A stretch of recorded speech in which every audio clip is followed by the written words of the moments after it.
नमस्ते दोस्तों, मैं हूं अतनु और आज हम लोग डिस्कस करेंगे बॉलीवुड पे। नॉट ओनली बॉलीवुड, इंडियन जो मूवीज़ बनते हैं उस पर। हर साल इंडिया में 1,500 से 2,000 मूवी बनता है। इसमें बहुत सारा मूवी हिट होता है या फिर हम लोग उसको बोलते हैं फ्लॉप हो गया। मगर कभी सोचे हैं कि कोई मूवी फ्लॉप होकर भी इतना बिजनेस कर लेता है क्योंकि फिनेंशियली हिट का दर्जा दिया जाता है और बहुत सारा मूवी बहुत हिट होने के बाद भी जो प्रोड्यूसर है उन लोगों के पास एग्जैक्टली कुछ भी पैसा नहीं बचता। हाउ, ये मैं आज डिस्कस करूँगा। नॉट ओनली दैट, मूवी कैसे बनता है, क्या होता है मूवी में, सारा कुछ आज आपको जानने को मिलेगा। तो पहले पता करते हैं कि एक मूवी कैसे पैसा अर्न करता है। नॉर्मली मूवी अर्न जो करता है वो है बॉक्स ऑफिस पे, जो हम लोग देखते हैं। बॉक्स ऑफिस मतलब हम लोग जब मूवी देखते जाते हैं उस टाइम में हम लोग जो टिकट का प्राइस पे करते हैं और वो जो कलेक्शन होता है। मगर not only this is the process कि एक मूवी अर्न करता है, देयर आर सेवरल प्रोसेस एक मूवी अर्न करता है, जिसमें अगर आप देखा जाए तो नेक्स्ट है मर्चेंडाइज। कभी कभी कोई भी मूवी का आप देख रहे हैं, स्पेशली जो साइंस फिक्शन मूवीज़ होते हैं ऑल ओवर वर्ल्ड में भी इसका बहुत सारा मर्चेंडाइज मिलता है। कभी की रिंग होता है, कभी कैप्स होता है, कभी टी शर्ट्स होता है, तो इससे भी अर्न करते हैं। कभी कभी होता है प्रोडक्ट प्लेसमेंट। अगर मूवी में हीरो या फिर हीरोइन कोई ब्रांड यूज़ करता है, एंटरटेन वो ब्रांड को चार्ज करता है, साथ ही साथ वही ब्रांड का जो ऐड होता है उससे एग्जैक्टली ये बहुत अच्छा अमाउंट मिलता है। इसके अलावा जो है इंटरनेशनली मूवी जब मूव करता है एट अ टाइम, वो जो राइट्स होते हैं उस राइट्स में नॉर्मली क्या होता है, इंडिया में जो मूवी बनता है हम लोग जो कैलकुलेशन होता है वो INR में होता है। मगर वही मूवी अगर आप इंटरनेशनली दूसरा कंट्री में जाते हैं जिसका करेंसी वैल्यू ज़्यादा है, वहाँ से अगर देखा जाए तो at that point of time ये बहुत ही एक हेल्पफुल होता है कि मूवी के बिजनेस में। एक मूवी बनने में 4 स्टेज होता है। तो जो फर्स्ट स्टेज है वो है डेवलपमेंट, फिर प्री प्रोडक्शन, फिर पोस्ट प्रोडक्शन। ये 4 स्टेज में अलग अलग काम होता है। साथ ही साथ जो मनी है वो इस 4 स्टेज में ही स्पेंड होता है। फिर पहले स्टोरी लिखा जाता है, उसके बाद script and then the dialogues. जब ये पूरा फिक्स्ड हो जाता है इसको हम लोग करते हैं development, the development part of the movie. इसके बाद आता है प्री प्रोडक्शन। प्री प्रोडक्शन में बहुत सारा काम रहता है जिसमें बहुत सारा एक्सपेंसेस भी है। इस प्री प्रोडक्शन में पहले तो होता है फिक्स के जो कौन कौन कैरेक्टर कौन प्ले जो करेगा वो फिक्स किया जाता है, एग्जैक्टली कास्टिंग। उसके बाद जो क्रू मेंबर है उन लोगों को हायर किया जाता है। उसमें ही एग्जैक्टली एक और पार्ट है जो कैमरा या फिर जो लोकेशन है उसे फिक्स किया जाता है। लोकेशंस के साथ ट्रैवल जो किया जाएगा वो भी। साथ ही साथ बहुत सारे जगह में होता है कि कुछ परमिशंस लेना पड़ता है। जो परमिशंस रिक्वायर्ड है मूवी शूटिंग के लिए, वो सारा permission along with the insurance of the entire part of the whoever is acting in this movie or whoever is connected with this movies। इसके बाद जो होता है थर्ड पार्ट, जिसमें होता है कि प्रोडक्शन स्टार्ट। सब कुछ फिक्स हो गया, डेट फिक्स हो गया, उसके बाद जब प्रोडक्शन स्टार्ट होता है तो उस टाइम में सब सिर्फ मूवी का शूटिंग हो जाता है। पूरा सर्टेन पीरियड ऑफ टाइम उसमें रहता है जिसमें पूरा टीम मिलकर एक साथ मेहनत करके पूरा मूवी का शूट किया जाता है। उसके बाद जो फोर्थ पार्ट है उसमें जो किया जाता है एग्जैक्टली पोस्ट प्रोडक्शन। इसमें shooting, editing plus visual effects. This is one of the biggest thing right now, क्योंकि अभी ज़्यादातर मूवीज़, पहले तो होता था साइंस फिक्शन मूवीज़ में विजुअल इफेक्ट्स आता था, अभी हर मूवीज़ में this is a completely technical thing जिसमें India is completely growing in a very fast way. उसमें हम लोग क्या करते हैं, मूवी का पहले एडिटिंग होता है, विजुअल इफेक्ट्स डाला जाता है जिसमें बहुत सारा आर्टिस्ट होता है, they are working and they are creating a huge amount of thing जो हम लोग को देखने से पता ही नहीं चलता है कि ये शायद मतलब ये अलग से बनाया गया। हम लोग सोचते हैं कि मूवी में ऐसा है तो ये ऐसे ही हुआ है। तो this is a part of A visual effect. ये जो होता है ये पोस्ट प्रोडक्शन में होता है। पोस्ट प्रोडक्शन में इसका होने के बाद ये मूवी कंप्लीट हो जाता है, डिक्लेयर किया जाता है कि मूवी पूरा शूटिंग जो है वो कंप्लीट हो गया है। जैसे मैं बोल रहा था, हर मूवी फ्लॉप होने से वो फिनेंशियली फ्लॉप नहीं होता है। फॉर एन एग्जांपल हम लोग यूज़ कर सकते हैं रेस 3 को। रेस 3 बोल के एक मूवी आया था सलमान खान का। एट दैट पॉइंट ये रेस 3 का बजट था कुछ 180 करोड़। मगर हम लोग अगर देखें बॉक्स ऑफिस में तो रेस 3 उस लेवल पर परफॉर्म नहीं किया, सबको उतना पसंद नहीं आया। मगर ओवरऑल जो फिनेंशियल बिजनेस किया वो है मोर देन 300 करोड़। तो कितना फिनेंशियल प्रॉफिट हुआ इस मूवी से आप देख ही सकते हैं। ऑन द अदर हैंड कोई मूवी बहुत बड़ा हिट होता है मगर जाके at the end of the day जाकर प्रोड्यूसर को उतना पैसा नहीं मिलता है। फॉर एन एग्जाम्पल मेरा नाम जोकर, ये एक ऐसा मूवी है जो हर कोई मतलब इंडिया में जो कोई भी अगर कोई मूवी से कनेक्टेड है, ये नाम कभी ना कभी सुना ही होगा, क्योंकि राज कपूर जी ने ये मूवी बनाया था। At that point of time उस मूवी को बनाने के लिए 1 करोड़ रुपया खर्चा हुआ था। That is a huge amount at that point of time. और यही मूवी को बनाने के लिए राज कपूर सर ने अपने घर को भी गिरवी रख दिया था। एट दैट टाइम जब मूवी कंप्लीट हुआ, फिर बॉक्स ऑफिस में गया, मूवी ने उतना अच्छा कलेक्शन नहीं दिया, कुछ 80 लाख के आसपास इसका पूरा बॉक्स ऑफिस से आया था। तो it's a very tough for that. इसीलिए राज कपूर साहब ने इसका जो राइट्स है वो rights exactly Soviet union at that point of time तो उसको बेच दिया, जो इंटरनेशनल राइट्स है कि आप ये मूवी दिखा सकते हैं अपने कंट्री में ओनली 15 लाख में, जिसमें उसने कोई डील नहीं किया है कि कोई रॉयल्टी चाहिए या फिर कुछ। कंप्लीट उसको सिर्फ देख रहा था कि मूवी जो है मेरा बहुत लॉस हो गया, उस लॉस को ही जितना मेकअप हो सके ओनली 15 लाख में बेच दिया गया। मगर at that point of time ये मूवी इतना चला तो बहुत ही ज़्यादा एक प्रॉफिट वहाँ आया हुआ था। इंडिया में जितना भी मूवी बनता है उसमें 16% राउंड अबाउट 16% मूवी बॉलीवुड में बनता है। अगर देखा जाए तो सबसे ज़्यादा जो मूवी से प्रॉफिट आता है, जो प्रॉफिट शेयरिंग है, सबसे ज़्यादा प्रॉफिट जो होता है वो तेलुगु फिल्म इंडस्ट्री या फिर साउथ इंडियन फिल्म इंडस्ट्री से आता है। एक टाइम में ये था कि बॉलीवुड जो मुंबई में बेस्ड है, बॉलीवुड फिल्म इंडस्ट्री सबसे ज़्यादा अर्न करता था, मगर अभी थोड़ा सा चेंजेस हुआ है।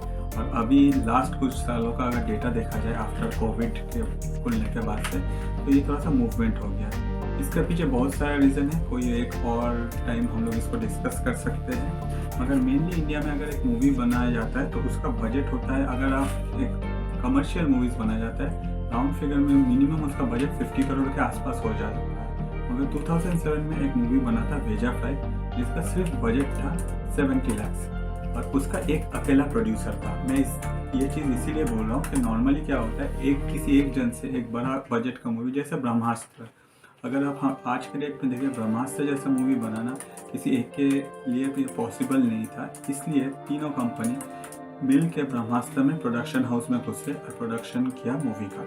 तो normally movies Indian film industry में इतना बड़ा होता है और इतना हाई बजट का होता है क्योंकि इसका जो मतलब दिखाया जाता है जो इसमें, तो that is a completely creativity. और क्रिएटिविटी को आप अगर पैसा से जांचना जाएंगे, इट्स नॉट पॉसिबल। तो वो क्रिएटिविटी को फुलफिल करने के लिए the producers are ready to complete it and show a different stage of thing. और इसीलिए इंडियन फिल्म इंडस्ट्री इतना बड़ा है। आज के डेट में आप लोग देख सकते हैं कि ज़्यादातर जो बिग फिल्में बनते हैं with big budgets, that is completely जो बिग प्रोडक्शन हाउस है, उन लोग इस पे ज़्यादा अपना पैसा डालते हैं और सब मिल के डालते हैं। चाहे अगर इन फ्यूचर कोई रिस्क फैक्टर आ गया कहीं कुछ, तो जो लॉस है वो एक किसी को बेयरअप करना नहीं पड़े। नॉर्मली एक कोई हीरो या फिर एक कोई single person is not able to make a complete film. और this is the reason that people are sharing their profit along with the losses in Bollywood. अब मूवी तो बन गया, मगर मूवी बनने के बाद क्या होता है? मूवी बनने के बाद एक हार्ड डिस्क में उसको स्टोर किया जाता है। उसके बाद प्रोड्यूसर जो है वो डिस्ट्रीब्यूटर के पास जाता है कि हम लोग ये मूवी बना लिए हैं, अब इसको क्या करेंगे। तो नॉर्मली डिस्ट्रीब्यूटर के साथ प्रोड्यूसर का 3 तरह का डील होता है, जो मैं आपको बोलूँगा एक एक करके। मगर उससे पहले आपको जानना है कि डिस्ट्रीब्यूटर मूवी को लेके क्या करता है। डिस्ट्रीब्यूटर जाता है सब डिस्ट्रीब्यूटर के पास, और सब डिस्ट्रीब्यूटर जाता है इंडिया में एग्जैक्टली जो सिनेमा हॉल्स है उस सिनेमा हॉल्स के पास।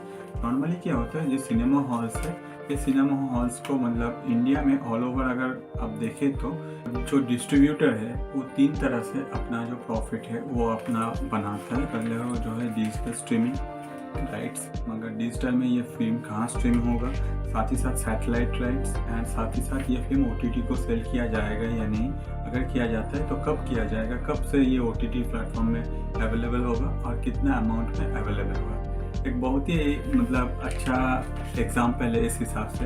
कुछ दिन पहले आप लोग एक मूवी आया था जो भूल भुलैया 2 जो मूवी था वो काफ़ी हिट हुआ था, मगर जो प्रोड्यूसर्स थे उन लोगों को पता नहीं था कि मूवी इतना हिट हो जाएगा। इसीलिए क्या हुआ, वो लोग जो है OTT प्लेटफॉर्म नेटफ्लिक्स को अपना जो राइट्स है ऑलरेडी बेच दिया 30 करोड़ में। At that point of time ये मूवी ऑलरेडी हॉल में चल रहा था। नॉर्मली क्या होता है कि हॉल में कुछ दिन रहने के बाद वो मूवी अगर ज़्यादा सेल नहीं होता है तो मूवी हॉल से चल जाता है। मगर भूल भुलैया 2 इतना हिट हुआ, जो मूवी ऑलरेडी हॉल में चल रहा था, बट ऑलरेडी नेटफ्लिक्स के साथ उन लोगों का टाई अप था ये लोग, और पहले ही नेटफ्लिक्स के पास ये अथॉरिटी था कि वो अपना मूवी दिखा सकते हैं। सेम टाइम में नेटफ्लिक्स ने अपना मतलब प्लेटफॉर्म में भूल भुलैया 2 रिलीज़ कर दिया, और they spend around about 30 crore to show the same movie in Netflix. इससे हम लोग को क्या हुआ, नॉर्मली जो हम लोग जिसके पास टाइम नहीं रहता, हम लोग तो OTT में देख लिए कि मूवी में जाना नहीं है, मगर at the end of the day जो हॉल में जाके देखता था, वो जो बिजनेस था वो थोड़ा सा डिप हो गया।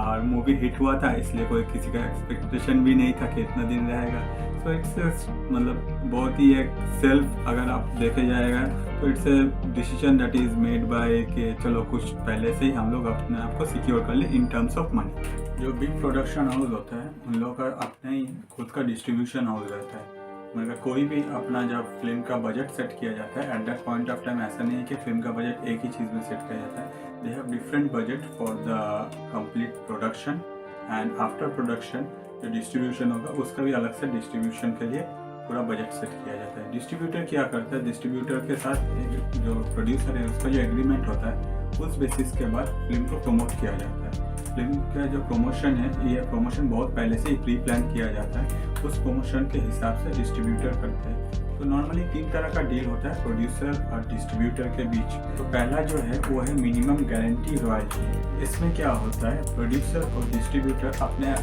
तरफ से एक फिक्स्ड अमाउंट ऑलरेडी दे देता है, उसके बाद जैसा मूवी परफॉर्म करते हैं उस हिसाब से रॉयल्टी दिया जाता है प्रोड्यूसर को। तो ये प्रोड्यूसर जो है, प्रोड्यूसर पूरा अपना सेफ साइड में आ जाता है, क्योंकि उससे पहले से कुछ पैसा तो मिल गया, साथ साथ रिमेनिंग जो पैसा है वो मिलने में, अगर मूवी चलता है तो दोनों ही गेन करते हैं, अगर मूवी नहीं चलता है तो प्रोड्यूसर अपना सर्टेन अमाउंट सिक्योर करने के बाद रिमेनिंग अमाउंट डिपेंड करता है मूवी का कैसे परफॉर्म करता है।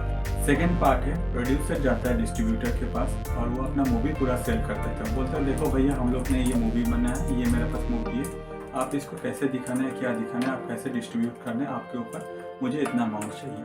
वो बार्गेन होता है, फिर अपना प्रोड्यूसर जो है वो मूवी को सेल कर देता है, और डिस्ट्रीब्यूटर उसके बाद ये पूरा हैंडल करता है, अपना प्रमोशन हैंडल करता है, they take the complete care.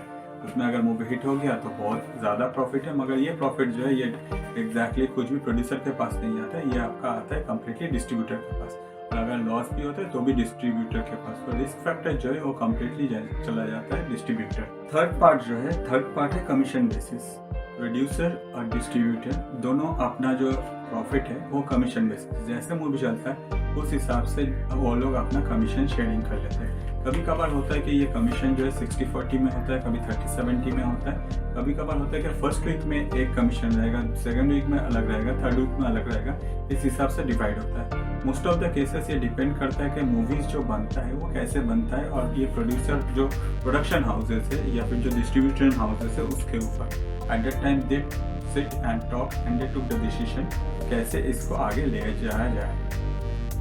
अभी आते हैं टिकट प्राइस से, जो प्राइस हम लोग पे करते हैं बॉक्स ऑफिस में जाके जब टिकट लेते हैं। तो नॉर्मली क्या होता है, अभी जो मूवीज़ में है कि 18% या फिर 12% GST लगता है। GST 2 पार्ट में डिवाइड है, एक है SGST जो स्टेट लेता है और दूसरा है CGST जो सेंट्रल गवर्नमेंट लेता है। अगर मूवी में टिकट प्राइस जो है वो 100 के नीचे है तो ये 12% होता है, इन टोटल दे डिवाइड 6। और अगर मूवी में टिकट का प्राइस मोर देन 100 रुपीज़ है, एट दैट पॉइंट ये 18% होता है, तो 99% ईच और मतलब स्टेट और गवर्नमेंट लिया जाता है। अगर कोई स्टेट में डिक्लेयर किया जाएगा कि ये मूवी हम लोग टैक्स फ्री कर रहे हैं, at that point of time जो स्टेट GST है इधर 6 और 9% उसको हम लोग इस टिकट का जो प्राइस है उससे रिमूव कर देते हैं, but the central GST will be over there and ये चार्ज किया जाता है। तो ये टिकट प्राइस का जो मतलब पूरा हिसाब है, ये हिसाब ऐसे ही किया जाता है।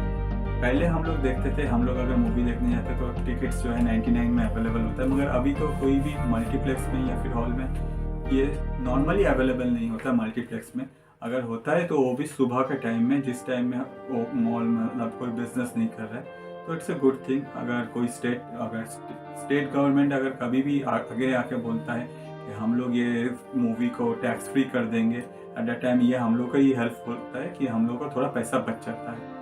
ऑन द अदर हैंड पहले जब जीएसटी नहीं आया था तब क्या होता था, तब था एंटरटेनमेंट टैक्स, जो कि अभी नहीं एप्लीकेबल होता है, अभी जीएसटी एप्लीकेबल होता है। एंटरटेनमेंट टैक्स जो है वो एग्जैक्टली सिमिलर टू जीएसटी था, कुछ अलग था, मगर हम लोगों को पैसा देना ही पड़ता था और वो अभी भी पड़ रहा है, आगे जाके भी देंगे, क्योंकि एंटरटेनमेंट एक ऐसा माध्यम है जिससे हम लोगों को पूरा रिफ्रेशमेंट मिलता है। मूवी बनने के बाद वही मूवी को लेके जाता है डिस्ट्रीब्यूटर के पास, फिर डिस्ट्रीब्यूटर जाता है सब डिस्ट्रीब्यूटर के पास, फिर सब डिस्ट्रीब्यूटर जाते हैं एग्जीबिटर के पास, जो कि एग्जैक्टली सिनेमा हॉल्स या के ओनर्स या फिर मल्टीप्लेक्स के ओनर्स होते हैं।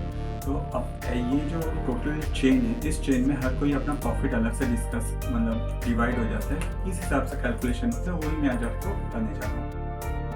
तो the first thing is that normal India में होता है क्या, इंडिया में हिंदी फिल्म के लिए, बॉलीवुड के लिए 11 सर्किट्स है, 11 डिस्ट्रीब्यूशन सर्किट्स, जो इंडिया को अलग अलग तरह से डिवाइड किया जाता है। अगर कोई हिंदी मूवी बनाते हैं तो कब कहाँ दिखाया जाएगा, कौन सा डिस्ट्रीब्यूशन सर्किट इसमें एक्टिव होगा, कब क्या होगा, ये पहले से डिसाइड किया जाता है। उस हिसाब से डिस्ट्रीब्यूटर अपना सब अपना रेशियो रखते हैं। इंडिया में नॉर्मली 2 तरह का हॉल होता है, एक है मल्टीप्लेक्स जो अभी हम लोग देख रहे हैं, दूसरा है सिंगल स्क्रीन हॉल।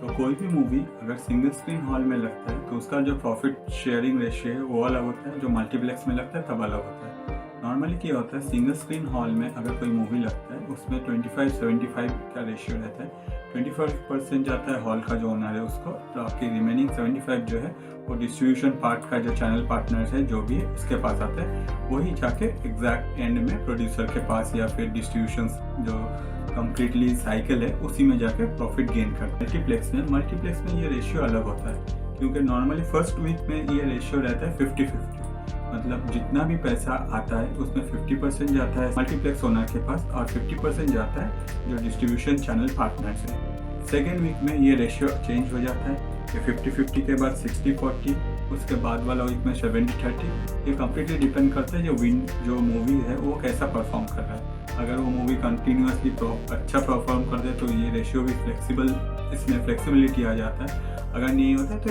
यही सिनारियो फॉलो अप किया जाता है कि अगर कोई मूवी फ्लॉप होता है तो उसका जो अर्निंग होता है फर्स्ट वीक में ही उसका हो जाता है, क्योंकि उसके बाद वो मूवी कोई देखता नहीं है और सेकेंड वीक या फिर थर्ड वीक आने का तो कोई चांसेस ही नहीं है। तो इसी रेशियो में ये फॉलो अप पूरा किया जाता है। आज के डेट में अगर देखा जाए तो आमिर खान अपना जो मूवीज़ है उसमें कोई सैलरी नहीं लेते, बट दे लेते प्रॉफिट में शेयरिंग।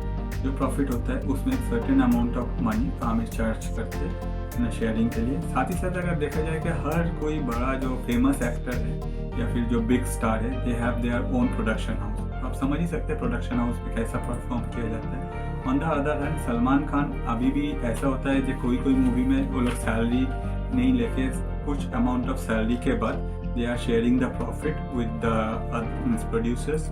सेम एज अगर आप देखें कभी कभी बहुत जो छोटा मोटा प्रोड्यूसर्स होते हैं या फिर छोटा मोटा एक्टर होते हैं, they are still working on salary. एक बहुत ही कम अमाउंट ऑफ सैलरी मिलता है जो टोटल बजट रहता है उसमें, और उसी में they are doing their best to कि यही इसीलिए कि कोई दिन जाके हम लोग भी इतना बड़ा स्टार बन पाएंगे। तो this is the way how Bollywood is working. Hopefully आज का वीडियो आपको अच्छा लगा। अगर अच्छा लगा तो प्लीज़ चैनल को शेयर कीजिए दोस्तों के साथ और सब्सक्राइब कीजिए, इससे मेरा हेल्प होता है। आज के लिए इतना ही। मैं अतनु, नमस्ते।